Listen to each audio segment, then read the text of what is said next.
やっほー、みーちゃんです。はい、前回はワーホリの辛いことについて、紹介させていただいたんですけど、今回は楽しかったことについてお話ししていきたいと思います。はい。そして皆さんおそらく気になってると思うんですけど、ワ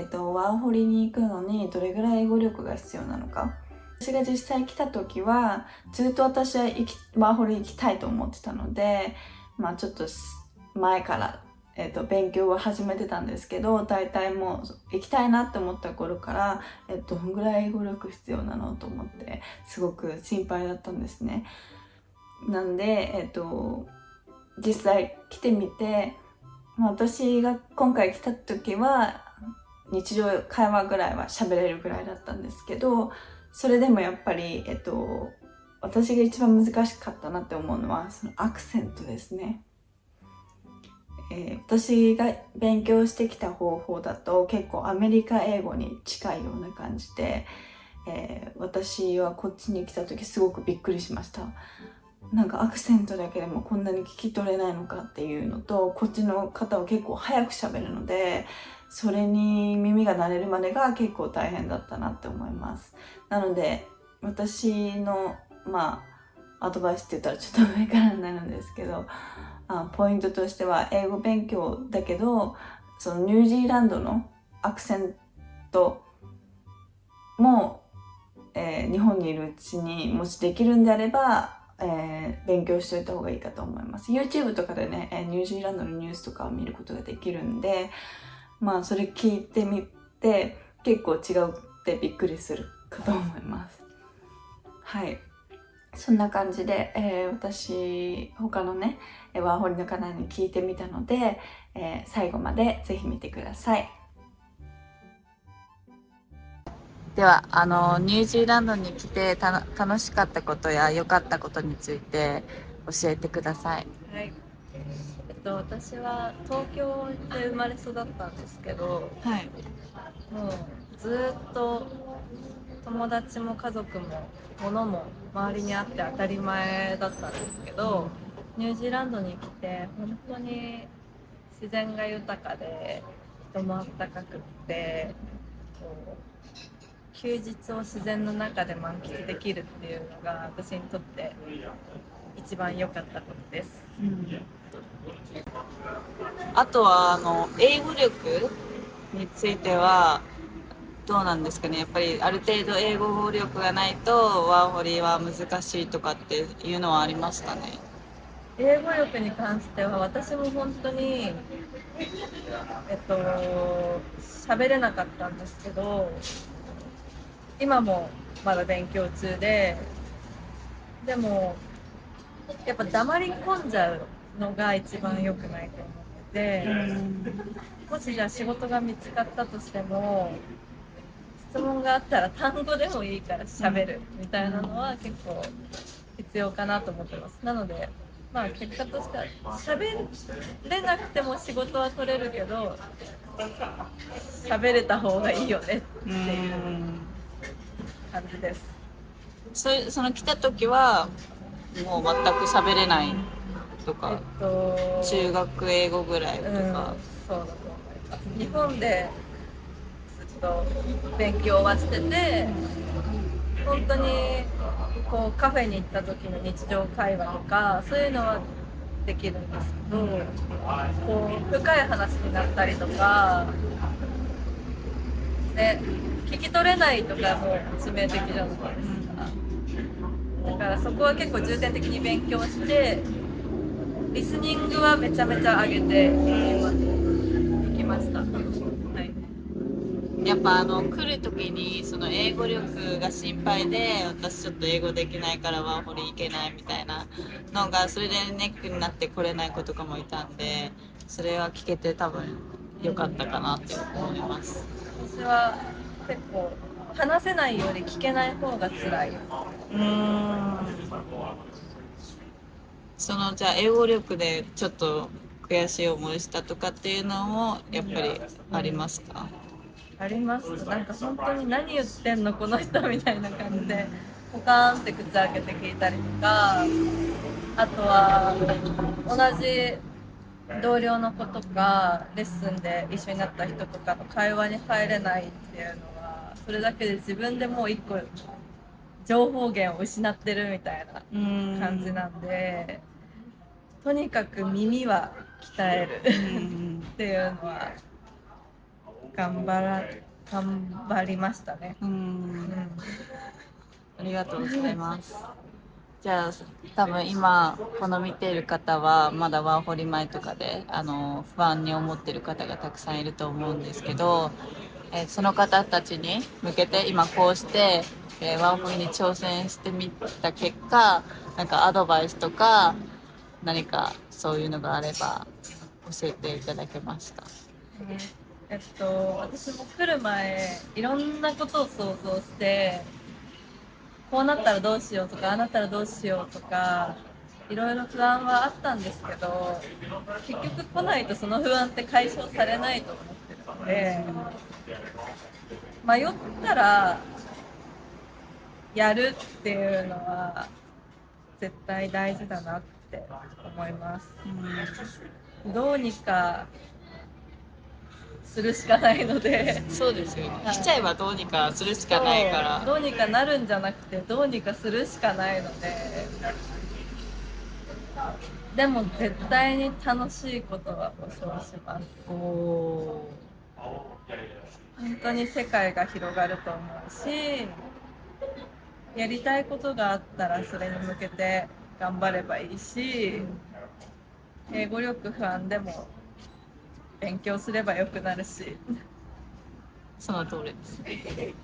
絶対に大丈夫です。楽しいです。行動するべきって感じですね。迷ったら行動するのがいいと思います。ありがとうございます。ワーホリに来て楽しかったことや良かったことについてお伺いしたいんですけど、ではお願いします。楽しかったこと、良かったことなんですけど、まず日本から出たことがなかったので、その景色だったりとか人だったりとか新鮮で、それはもうちょっとなんていうんですか、楽しくて、それ自体が楽しくて良かったのもあるし、その例えばいろんな人と話せたり、いろんな違い、文化の違いだったりとかを知ることができて、それはもう、ね、楽しかったです。はい。ではお願いします。私は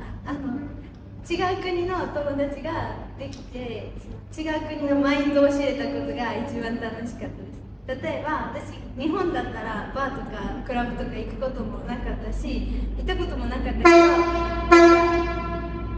ヤッホー。ほぼ毎晩みんなが行くぞーみたいな感じで誘ってくれること自体がめっちゃ嬉しくて楽しかったです。はい。では、来た時の英語力と今の英語力、あとは英語でどんな辛い思いをしたかっていうのを教えてもらえますか？来た時と今さほど変わっておりません。どれぐらいのレベルですか？私もまあなんかなんていうんですかね、現地の人とはなかなかアクセントとかもあって若干聞き取りづらいなっていうところがあったんですけど、まあ多少第二言語を英語としてる人の方が若干聞き取れるなっていうのがあって、その人とはまあ多少喋れるぐらいになったかなっていう印象で、まあ英語で辛かったっていうのは最初さっき話した感じがちょっと通じなくて、どうしてもやらないといけないことでも話さないといけない人と話す時に通じないしみたいなこともあったんですけど、そのこともちょっとなんか現地の人が助けてくれたりとかして、ちょっと、まあ、辛いと同時にちょっとほっこりしたような感じになりました。来る前は英語勉強してたんですか？知ってましたね。一応来る前の方が知ってたと思います。来て慣れてからちょっとだらけてしまってますね。なるほどですね。ありがとうございます。お願いします。私も、変わってないと思います。すみません。違う、なんか、来る前は、中学の英文法をおさらいしたりとか、その文法とかで勉強したりはして、そういうのはわかるけど、実際こっちに来ると、文法とかってよりも、なんだろう、音に慣れてなくて、何を言われてるのかも初めわかんないし、本当、初日、一番面白かったのが、空港ですごいおじいさんが私めちゃくちゃ話しかけてきてニコニコしてたんですよ。いや私何言われたか分かんないからとりあえずニコニコしとこうと思ってずっと「ははは」ってこうやってやってたの。そしたらその人電話してて私に話しかけてんじゃなくてそんなことも分かんないぐらいなんかお互い気持ちよく私逃げたんだけどそんぐらいだったけど最近は私に話しかけてんじゃないんだなとかなんかこれについて話してんだなみたいなのはちょっと分かるようになってるからいいことですよ。そう思ってます。素晴らしい。この間やってないのじゃあ英語力に不安な方もいると思うんですけど、英語力は必要ですかね、ワーホリするのに。まあ、あっていい越したことはないですけど、なくてもなんとかなるよ。なんとかなる。まあ、運か根性かどちらかがあれば過ごしていくのはまあ全然大丈夫かなって思います。なるほどですね。何かありますか？同感です。もう腹のくくり方と覚悟の決め方とノリで。ノリとなんかやっぱり喋られへんと声ちっちゃくなってってやっちゃうからそれをしないぞっていう強い意志があれば英語力はなくて頑張りますそれが無理なんだったら絶対あるに越したことはない。仕事ないですよね。あった方が良かったって何回思った。だからなんか恥ずかしい思いもした。でもなくてもまあ大丈夫ってことですね。楽しんではいます。仕事も見つかると。運が良かった。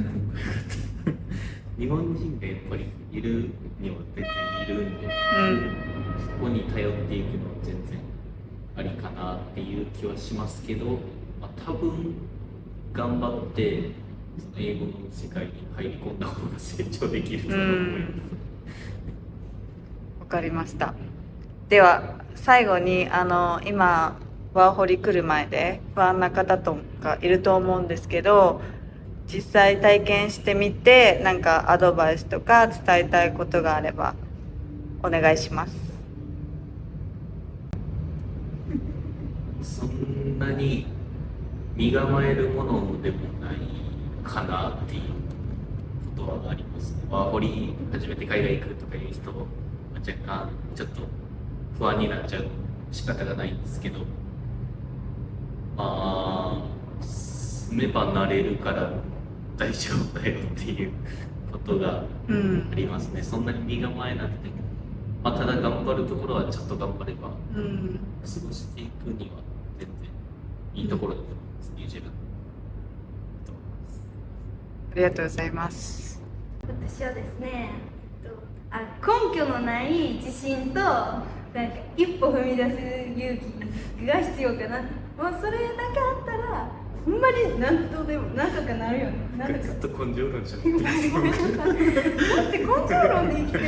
私今多分ほんまに根性を取り上げられたらあいつはどうしたってなると思うけど、私はもう今根性で6ヶ月で生きてます。この後の6ヶ月も人々の情に訴えかけようと思っています。根性です。根性っていうかなんか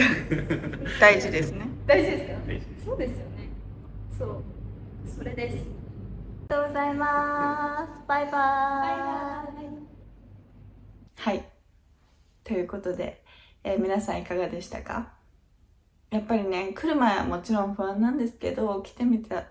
やっぱりね、来なかったら絶対後悔するじゃないですか。なんで、このね、動画がね、少しでも皆さんの参考になったら嬉しいですし、もし何か他に不安な点があって、聞きたいこととかがもしある場合は、ぜひコメントしていただいて、なるべくね、回答できるように私も頑張りますので、では、よろしくお願いします。チャンネル登録もお願いします。1000人行きたいので、もう、本当にお願いします。それではバイバーイ。